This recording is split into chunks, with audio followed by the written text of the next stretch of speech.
तो दोस्तों आज हम फिर से आपके लिए लेकर आए हैं देश दुनिया की सभी ताजा बड़ी खबरें। फटाफट एक एक कर विस्तार से आज आपको बताएंगे, तो वीडियो को अंत तक जरूर देखें। दोस्तों वीडियो बनाने में हमें काफी मेहनत लगी है, तो वीडियो को दिल से लाइक कर दें। दोस्तों पहली खबर में आपको बता दें कि सिया वक्फ बोर्ड के पूर्व अध्यक्ष वसीम रिजवी ने गाजियाबाद में अपनाया हिंदू धर्म, इस्लाम को बताया आतंकवादियों का गुट। वहीं आपको बताएंगे दोस्तों की बीजेपी नेता संबित पात्रा को होगी जेल। बीजेपी नेता संबित पात्रा ने यूपीएससी को लेकर दिया था विवादित बयान। वहीं आपको बताएंगे दोस्तों की गुरुग्राम में नमाज रोकना भक्तों को पड़ा भारी। मेवात के 3 विधायकों ने राज्यपाल से की मुलाकात। गुड़गांव में मस्जिद बनाने की है मांग। वहीं आपको बताएंगे दोस्तों कि कंगना रनावत ने दिल्ली विधानसभा कमेटी के सामने पेश होने से किया इनकार, मांगा है और वक्त, अब बड़ी कंगना की मुश्किलें। वहीं आपको बताएंगे दोस्तों कि मोदी सरकार के खिलाफ दिल्ली में धरने पर बैठी महबूबा मुफ्ती, कहा जम्मू कश्मीर में मुसलमानों को गलत तरीके से फंसाकर डाला जा रहा है जेल में, मोदी अमित शाह ने तत्काल एक्शन। वहीं आपको बताएंगे दोस्तों कि इंडियन यूनियन मुस्लिम लीग ने बीजेपी नेता केशव प्रसाद मौर्य को बताया देश का सबसे बड़ा आतंकवादी, गिरफ्तारी की है मांग। तो दोस्तों सभी खबरों को आपको एक एक कर बताने वाले हैं। वीडियो को लाइक कर चैनल को सब्सक्राइब कर दें और हमें कमेंट करके बताएं कि आप किस जिले किस राज्य से हमारी खबरों को देख रहे हैं।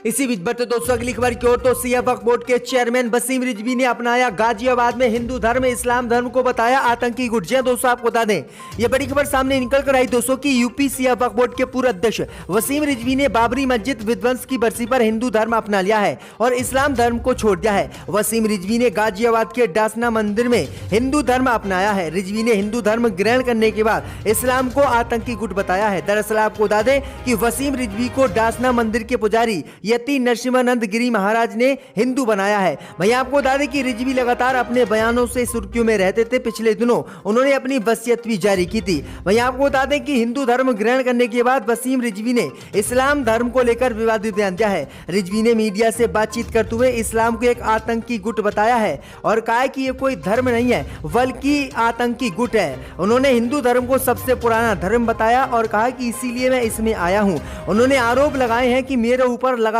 हर जुमे में जो है इनाम रखा जाता था कि जो भी वसीम रिजवी को मारेगा उसे पैसे दिएंगे, इसीलिए मैं इस्लाम से खारिज हो गया था, इस्लाम से मुझे निकाल दिया गया था और इसीलिए इस्लाम से निकालने के बाद उन्होंने इस्लाम धर्म कबूल किया है। वहीं आपको बता दें कि वसीम रिजवी ने बताया है कि उनके परिवार के सदस्यों ने अभी हिंदू धर्म अपनाया नहीं है, सिर्फ मैंने ही हिंदू धर्म अपनाया है। तो ये बड़ी अपडेट आई दोस्तों। इसी बीच बढ़ते दोस्तों अगली खबर की ओर, तो अन्य भक्तों को गुड़गांव में नमाज रोकना पड़ा भारी। मेवात के 3 विधायकों ने राज्यपाल से मुलाकात कर मस्जिद बनाने की है मांग। दोस्तों आपको बता दें ये बड़ी खबर सामने निकल कर आई दोस्तों की गुड़गांव में हर शुक्रवार को खुले में हो रही नमाज का हिंदू संगठन विरोध कर रहे हैं। हिंदू संगठन मुसलमानों को नमाज नहीं पढ़ने दे रहे हैं, इसी को लेकर तनाव बढ़ता जा रहा है। लेकिन आपको बता दें कि गुड़गांव में नमाज रोकना अब हिंदू संगठनों को भारी पड़ गया। मेवात के 3 विधायकों ने हरियाणा के राज्यपाल से मुलाकात की है और हरियाणा के राज्यपाल से मुलाकात करके गुड़गांव में मस्जिद बनाने की अपील की है। उन्होंने कहा है कि हिंदू संगठन लगातार यहां पर मुसलमानों को नमाज नहीं पढ़ने दे रहे हैं, इसलिए मुसलमान कहां जाएं, इसलिए मुसलमानों को नमाज पढ़ने के लिए हमें मस्जिद गुड़गांव में बनाने की इजाजत दे दी जाए और हम मस्जिद बना लेंगे, जिसके बाद हम खुले में नमाज नहीं पढ़ेंगे। राज्यपाल ने अभी इनको आश्वासन दिया है। अब देखते हैं कि राज्यपाल मस्जिद बनाने की इजाजत गुड़गांव में देते हैं या नहीं। आप क्या चाहते हैं, मस्जिद गुड़गांव में बननी चाहिए या फिर नहीं, हमें कमेंट में जरूर बताएं।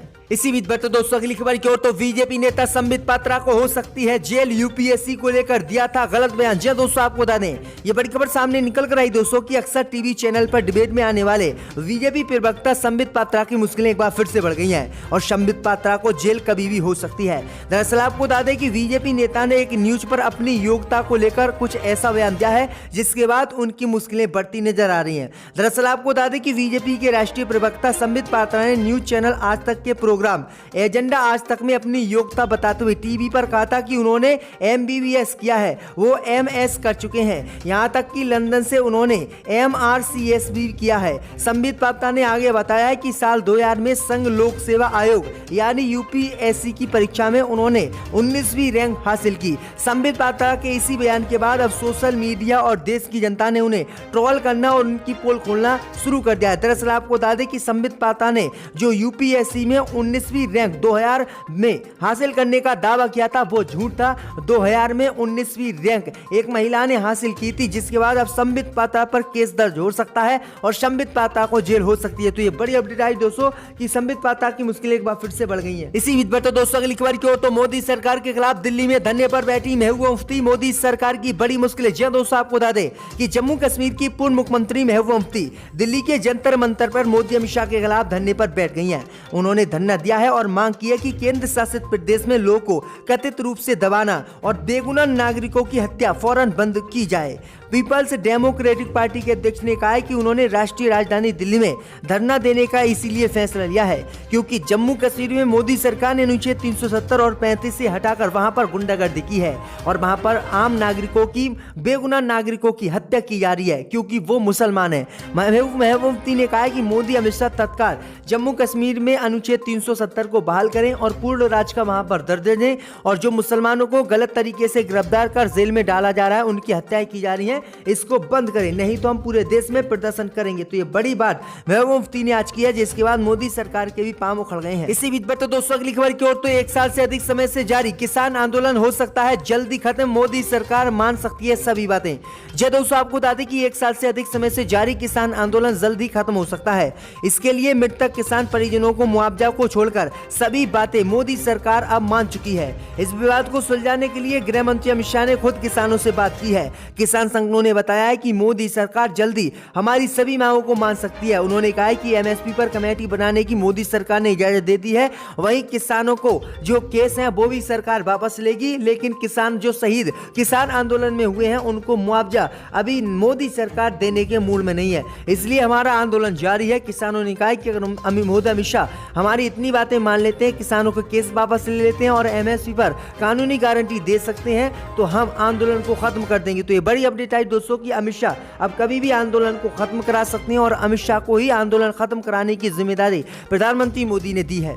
इसी बीच में तो दोस्तों अगली खबर की ओर, तो कंगना रनावत ने दिल्ली विधानसभा कमेटी के सामने पेश होने से किया इनकार, मांगा और वक्त बढ़ गई है कंगना की मुश्किलें। जी दोस्तों, आपको बता दें कि विवादित बयान देने वाली कंगना रनावत सोशल मीडिया पर अपने कथित सिखों के खिलाफ बयान देकर बुरी तरह से फंस गई हैं और अब कंगना रनावत ने दिल्ली विधानसभा कमेटी के सामने पेश होने के लिए और वक्त मांगा है और कहा है कि अभी उन्हें समय नहीं है, इसलिए उन्हें और वक्त दिया जाए। दरअसल आपको बता दें कि किसानों को खालिस्तानी और सिख समुदाय को आतंकवादी समुदाय या खालिस्तानी समुदाय बताने के मामले में दिल्ली विधानसभा की शांति एवं सद्भाव समिति के समक्ष पेश होने के लिए उनको नोटिस भेजा गया था, लेकिन अब कंगना रनावत ने पेश होने से इनकार कर दिया। इसी बीच में तो दोस्तों अगली खबर की ओर, तो मुरादाबाद से एसपी सांसद ने मुसलमानों से की अपील, अल्लाह के वास्ते इस बार चुनाव में मत बटना। जी दोस्तों, आपको बता दें कि उत्तर प्रदेश में विधानसभा चुनाव करीब आ गए हैं, तो जेल में बंद आजम खान के करीबी डॉक्टर एसटी हसन ने बड़ा बयान दिया है। डॉक्टर एसटी हसन ने कहा कि अल्लाह के वास्ते इस बार विधानसभा चुनाव में मुसलमान ना बटें।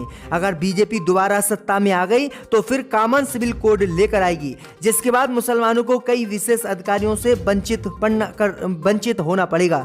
इसके अलावा उन्होंने कहा कि हम लोग आगे दूसरी शादी भी नहीं कर पाएंगे। अगर आपको दूसरी शादी करनी है तो किसी भी कीमत पर बीजेपी को ना जीतने दें। उन्होंने कहा कि उत्तर प्रदेश में अगर बीजेपी बन जाती है तो मुसलमानों पर अत्याचार फिर से शुरू होगा और फिर मुसलमान कहां जाएंगे। इसलिए मैं अल्लाह का वास्ता उत्तर प्रदेश के मुसलमानों को देता हूं कि आप किसी भी कीमत पर 2022 में सभी पार्टियों पर वोट ना दें, सिर्फ समाजवादी पार्टी को एक तरफा वोट दें, जिससे सपा की सरकार बन जाए। तो ये बड़ी अपील जो है मुरादाबाद से सांसद डॉक्टर एसटी हसन ने की है। इसी बीच में तो दोस्तों अगली खबर की ओर, तो भाजपा सरकार के सत्ता में आने के बाद देश में लोकतंत्र व धर्मनिरपेक्षता खतरा में, भाकपा माले ने किया दावा। जय दोस्तों, आपको बता दें कि भाकपा माले जिला कमेटी के नेतृत्व में डॉक्टर भीमराव अंबेडकर के महापरिनिर्वाण दिवस और बाबरी मस्जिद की शहादत दिवस पर अब जो है भाकपा माले ने बीजेपी पर निशाना साधा है। भाकपा माले ने बीजेपी पर आरोप लगाया है कि बीजेपी सरकार केंद्र और राज्यों में बनने के बाद लोकतंत्र व धर्मनिरपेक्षता खतरे में आ गई है। उन्होंने कहा है कि बीजेपी लगातार मुसलमानों का उत्पीड़न कर रही है और अन्य जो अल्पसंख्यक लोग भारत में रहते हैं उनको भी परेशान किया जा रहा है। तो ये बड़ी अपडेट आई दोस्तों की गंभीर आरोप भाकपा माले ने मोदी सरकार पर लगाए हैं।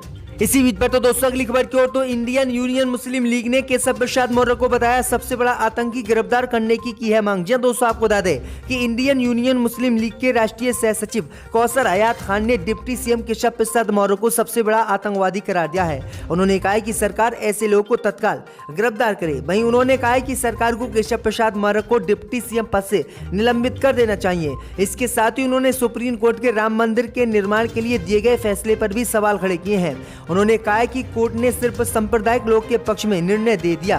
उन्होंने कहा है कि डिप्टी सीएम केशव प्रसाद मौर्य मस्जिद तोड़ने की बात उत्तर प्रदेश में कर रहे हैं। उन्होंने 6 दिसंबर को बाबरी मस्जिद को तो तोड़ ही दिया, अब क्या मुरादाबाद या अन्य प्रदेश में मस्जिद को केशव प्रसाद मौर्य तोड़ेंगे। उन्होंने कहा है कि केंद्र की मोदी सरकार और उत्तर प्रदेश की योगी सरकार केंद्र में जो है केशव प्रसाद मौर्य को डिप्टी सीएम पद से हटाए और उन्हें आतंकवादी घोषित करे। तो ये बड़ी अपडेट आई दोस्तों। डिप्टी स्पीकर पर फेंक दिए।